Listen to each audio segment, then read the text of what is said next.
اعوذ باللہ من الشیطان الرجیم بسم اللہ الرحمن الرحیم السلام علیکم ورحمۃ اللہ وبرکاتہ۔ کیسے ہیں آپ؟ سب ٹھیک ہوں گے انشاءاللہ۔ اللہ پاک ہم سب کو صحت والی زندگی دے، ہمارے گھروں میں جو پریشانیاں ہیں نا، ہر وہ چیز جس نے ہم کو بے چین کیے ہوئے اللہ پاک اس کو دور کرے، ہمیں اسلام والی پاکیزہ زندگی عطا فرمائے، گناہوں سے بچنے والی، اور اللہ پاک ہمارے دل میں اتنا اپنا ڈر، اپنا خوف ڈالے کہ ہم کوئی بھی گناہ کرنے سے پہلے ہمارے دل میں فوراً خوف آ جائے، اللہ دیکھ رہا ہے یار، اللہ پاک ناراض ہو جائے گا، کوئی پتہ نہیں کہ میری اس چھوٹی سی مسٹیک کی وجہ سے اللہ پاک ناراض ہو جائے۔ دیکھیں گھر میں اگر پیرنٹس ناراض ہو جاتے ہیں، والدہ ناراض ہو جاتی ہے، بابا ناراض ہو جاتے ہیں، تو کتنی مشکل ہو جاتی ہے، انسان کا اپنا وجود انسان کے اوپر بھاری لگنے لگ پڑتا ہے، کتنا برا لگتا ہے۔ لیکن جب اللہ ناراض ہو جائے تو اللہ پاک ہمیں ایمان کے اس پوائنٹ پر، اس پیک پر لے کر جائے جہاں کوئی بھی گناہ کرنے سے پہلے نا، گناہ کر رہے ہیں فوراً خیال آ جائے کہ یار یہ کام کر رہا ہوں کہ اللہ ناراض ہی نہ ہو جائے اس میرے کام کی وجہ سے، میرا یہ چھوٹا سا کام ہے برائی کا، لیکن اس کی وجہ سے کہیں میرے سارے اعمال ہی ضائع نہ کر دے، میرا اللہ وہ میرے سارے اعمال لپیٹ کر میرے منہ پر نہ مار دے۔ اس پوائنٹ پر اللہ پاک ہم کو لے کر جائے تو اللہ پاک ہم کو پاک صاف شرم و حیا والی زندگی عطا فرمائے، اپنے آپ کو پاک رکھنے والی زندگی عطا فرمائے۔ یہ زندگی ہے یقین جانو پاک صاف، اور رب سے دعا کرنی چاہیے ہمیشہ، دعا کیا کریں کہ اللہ مجھے پاک صاف حالت میں اس دنیا سے لے کر جانا، میں پاکیزہ، میری روح پاکیزہ ہو جب میں آپ سے ملوں، وہ گندی بنی ہوئی نہ ہو گناہوں سے، کہ جب میرا ٹائم آیا آپ کے ساتھ ملاقات کرنے کا۔ دیکھیں اللہ کے ساتھ ملاقات تو کرنی ہے نا، ملنا تو ہے، پھر کیوں نہ ایسے کام کریں کہ ہمارے دل میں اس رب سے ملنے کا شوق پیدا ہو۔ تو اللہ پاک ہم کو پڑھنے سمجھنے کی توفیق عطا فرمائے، ہمارے گھروں کو اللہ پاک سکون کا گہوارہ بنا، ہر پریشانی کو دور فرمائے۔ کوئی ہے ہمارے اس گروپ میں ہے کوئی، کسی نے بڑی مجھے پرزور اپیل کیا اس نے کہ میرے لیے دعا کرنی ہے، آپ سب سے بھی ریکویسٹ کرنی ہے کہ دعا کریں کہ میری جو پریشانی ہے، میں جس پریشانی میں ہوں، جس تکلیف میں ہوں، اس پریشانی کو اللہ پاک دور کرے، میری اس تکلیف کو اللہ پاک دور کرے، اور آپ نے بھی دعا کرنی ہے اس کے لیے کہ اللہ پاک اس کے گھر میں جو پریشانی ہے اس کو اللہ پاک دور کرے۔ اگر ہماری دعا سے کسی کے گھر میں سکون آ جاتا ہے، کوئی سنور جاتا ہے، کوئی برائی سے ہٹ جاتا ہے، تو میں کہتی ہوں اس سے بڑا اور کیا صدقہ جاریہ ہو۔ تو سبق کی طرف آتے ہیں، سورۃ الاعراف، آیت ہے ہماری آج 175۔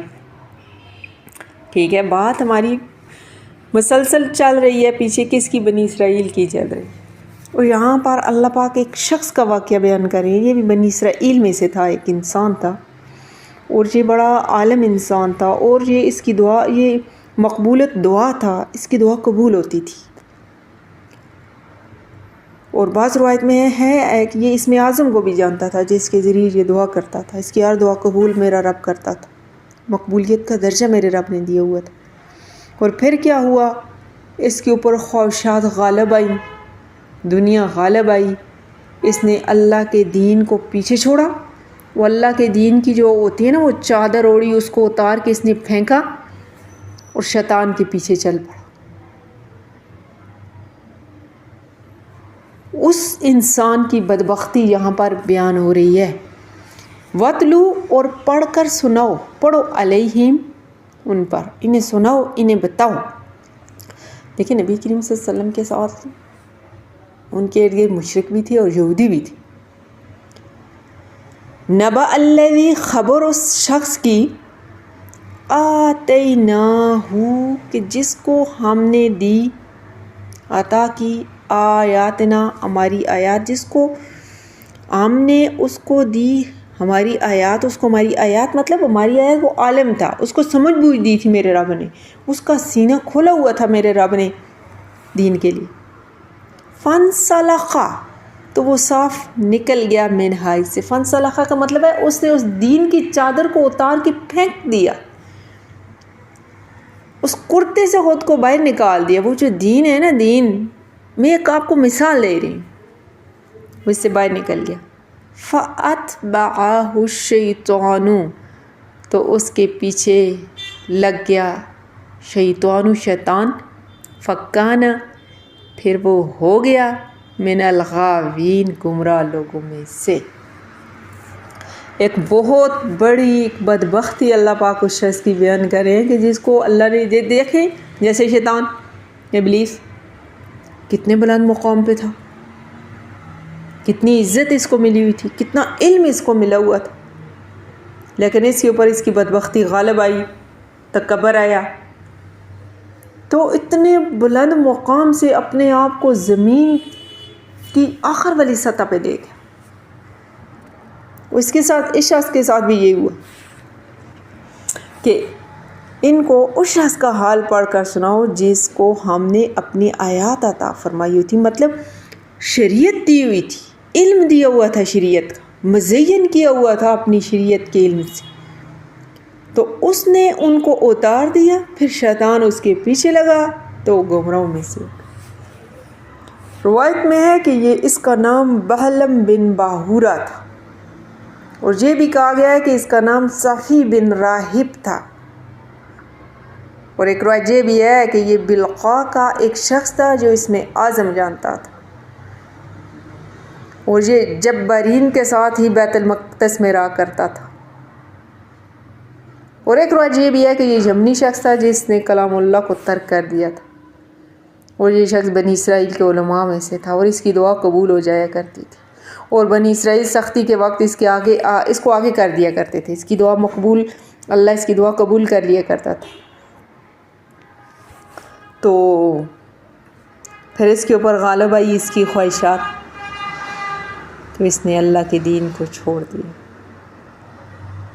تو روایت میں ہے کہ اسے موسیٰ علیہ السلام نے مدین کے بادشاہ کی طرف اللہ کے دین کی دعوت کے لیے بھیجا تھا، تو وہ بادشاہ بڑا عقل مند تھا، اس نے کیا کہ اپنے مکر و فریب سے اس کو اپنی طرف کر لیا، اس کے نام کے گاؤں کر دیے، بڑا اس کو انعام و اکرام دیا. تو یہ بدنصیب انسان دین کو چھوڑ کر اس کے مذہب میں جا ملا، اس کے ساتھ جا ملا. تو یہ اس کا واقعہ اللہ پاک بیان فرما رہے ہیں. وَلَوْ شِئْنَا، اور اگر ہم چاہتے، لَرَفَعْنَاهُ، اس کو بلند کرتے، بیا ان کے ذریعے، اس علم کے ذریعے اس کے درجات مزید بلند کرتے. وَلَكِنَّهُ، لیکن اس نے، وہ، اخلدا، گر پڑا، مائل ہوگا، الی الارض، زمین کی طرف. مطلب زمین کی طرف کیوں اللہ نے مثال دی؟ وہ پستی کی طرف، اوپر کو نہیں اٹھا، وہ پستی کی طرف مائل ہو گیا، پستی کی طرف چلا گیا. گناہ، شیطان کی پیروی، شیطان کے کاموں پہ چلنا، یہ انسان پستی کی طرف جاتا ہے. جو انسان گناہ کر رہا ہے نا، گناہ کر رہا ہے، وہ یہ مت سمجھے کہ میں بلندی کی طرف جا رہا ہوں، میں بڑا ماڈرن بن، نہیں. میرا رب اگر اس کو کہہ رہا ہے نا کہ تو پستی کی طرف جا رہا ہے، تو وہ پستی، وہ نیچے کی طرف جا رہا ہے. تو وہ شخص کیا ہو گیا؟ اخلدہ، وہ ہو کر رہ گیا، ہو گیا، مائل ہو گیا، گر پڑا، الی الارض، زمین کی طرف. واتبع، اور اس نے پیروی کی، ہواہ، اپنی خواہشات کی، اپنی خواہش کے پیچھے چل پڑا. لیکن نفس جو ہے نا، انسان کا نفس، میں نے پہلے بھی آپ کو بتایا، یہ اللہ کی ذات سے بیزار ہے، اس کا کوئی لگاؤ نہیں ہے اللہ کی ذات کے ساتھ. اور ہمیں اپنے نفس کو اپنے قابو میں رکھنا ہے، اور جب ہم اس کو اپنے قابو میں نہیں رکھیں گے نا، یہ ہمیں لے کر اللہ سے بہت دور چلا جائے گا. اور یہ چاہتا بھی یہی ہے کہ میں اس کو لے کر اللہ سے اتنا دور لے جاؤں، اتنا دور لے جاؤں کہ اس کی واپسی کا ہی کوئی راستہ نہ رہے، اس کو میں ایسے جنگلوں میں بھٹکا دوں. یہ ہر انسان کا نفس یہی چاہتا ہے. کب تک؟ جب تک ہم اس اپنے نفس کو اپنے قابو میں نہ کر لیں اور اس کو اللہ کا فرما بردار نہ بنا دیں. بے لگام نہیں چھوڑنا. بے لگام دیکھیں، اگر ہم پودا لگاتے ہیں، اس کو ہم چھوڑ دیتے ہیں، اس کو کاٹتے نہیں ہیں، تراشتے نہیں ہیں، وہ کیسے ٹیڑھا میڑھا بڑا ہوگا؟ اسی طرح ایک بچے کی ہم تربیت نہیں کرتے تو وہ کیا بنے گا؟ اسی طرح ہم اپنے نفس کی تربیت نہیں کریں گے، اس کو روکیں گے نہیں، اس کو شریعت کا علم نہیں دیں گے، تو یہ کیا کرے گا؟ پھر یہ تو ہم کو لے کر اللہ سے بہت دور چلا جائے گا. تو اسی طرح اس شخص کے ساتھ ہوا اللہ نے اسے بہت دیا ہوا تھا، لیکن اس نے کیا کیا؟ شیطان خواہشات کی پیروی کی، لالچ میں آ گیا. یہ لالچ انسان کو زیادہ مارتی ہے نا. آ گیا اور وہ پستی والوں میں سے ہو کر رہ گیا. فَمَثَلُهُ، اس کی مثال دیکھیں میرے اللہ نے کیسی مثال دی ہے. اللہ پاک ہم کو بچائے ایسے ٹائم سے. مَثَلُهُ، اس کی مثال کَمَثَلِ الْكَلْبِ، کتے کی طرح ہے. اس کی مثال ایک کتے جیسی ہے. اس کی مثال کیسی ہے؟ کتے جیسی ہے. إِن تَحْمِلْ، اگر سختی کریں علیہم اس پر، یلا وہ تب بھی زبان نکالے گا، زبان لٹکائے گا. او یا تترکہ، اس کو چھوڑ دیں، یلا وہ تب بھی زبان نکالے گا. ویسے تو لفظی ترجمہ اگر کریں، اگر اس پر بوجھ لا دیں تو کتے پر بوجھ نہیں لادا جاتا. یہاں پر کریں گے اگر سختی کی جائے علیہ اس پر، تب بھی یلا وہ زبان لٹکائے گا. او تترکہ، یا اس کو چھوڑ دیں، یلا وہ تب بھی زبان لٹکائے. وہ انسان جو مقبولت دعا تھا، اتنے بلند درجے پر تھا، خواہشات کے پیچھے چلنے کی وجہ سے میرے رب نے آخر اس کو کتے کے ساتھ جا کے اس کی مثال دی. ذالک، یہ مثل القوم الذین، مثال ہے ان لوگوں کی جنہوں نے جھٹلایا بآیاتنا، ہماری آیات کو. فقصص القصص، فقصص پس بیان کرو قصہ، لعلہم تاکہ وہ غور و فکر کریں. یہ قصہ ان کے سامنے بیان کریں جنہوں نے ہماری آیات کو جھٹلایا، تو ان سے یہ قصہ بیان کرو تاکہ یہ غور و فکر کریں، تاکہ یہ اس چیز پر غور کریں کہ یہ یہودی علماء جو کرتے تھے، آیات کو چھپاتے، نشانیوں کو چھپاتے، تو اللہ پاک فرما رہے ہیں ان سے بیان کرو کہ غور کرو کہ اس انسان کا اشر پھر کیا ہو گیا تھا. بری ہے مثلا، مثال قوم الذین، اس قوم کے لوگوں کی، کذبوا جنہوں نے جھٹلایا بآیاتنا، ہماری آیات کو، وانفسہم، اور اپنی جانوں پر، کانوا تھے، یظلمون، ظلم کرنے والے. ہماری آیات کو جو بھی جھٹلاتا ہے، نہیں مانتا، اس کے خلاف چلتا ہے، تو وہ اللہ کا تو کچھ نہیں بگاڑتے. میرے رب کی بادشاہت میں تو کمی لا ہی نہیں سکتے. وہ نقصان اپنا کر رہے ہیں، اور اس سے بڑی بیوقوفی اور کیا ہے کہ انسان اپنا ہی نقصان کرتا ہے. وہ کوئی عقل مند انسان ہے جو اپنا نقصان، دیکھیں تو انسان اگر کام کرتا ہے، کوئی بزنس کرتا ہے، اس میں نقصان در نقصان کر رہا ہے، تو ہم اس کو عقل مند کہیں گے؟ ہم کہیں گے یہ نقصان پر نقصان کر رہا ہے، یہ کیا کر رہا ہے.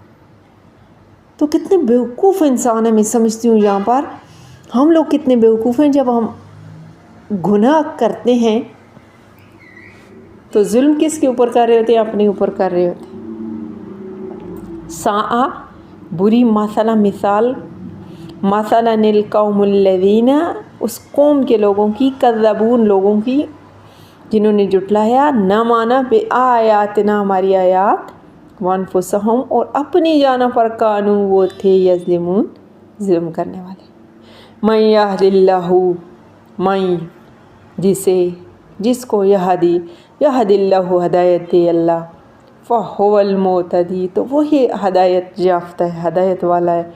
ومن یضلل، اور جسے گمراہ کر دے، فاولئک، سو وہی لوگ، ہم الخاسرون، نقصان پانے والے.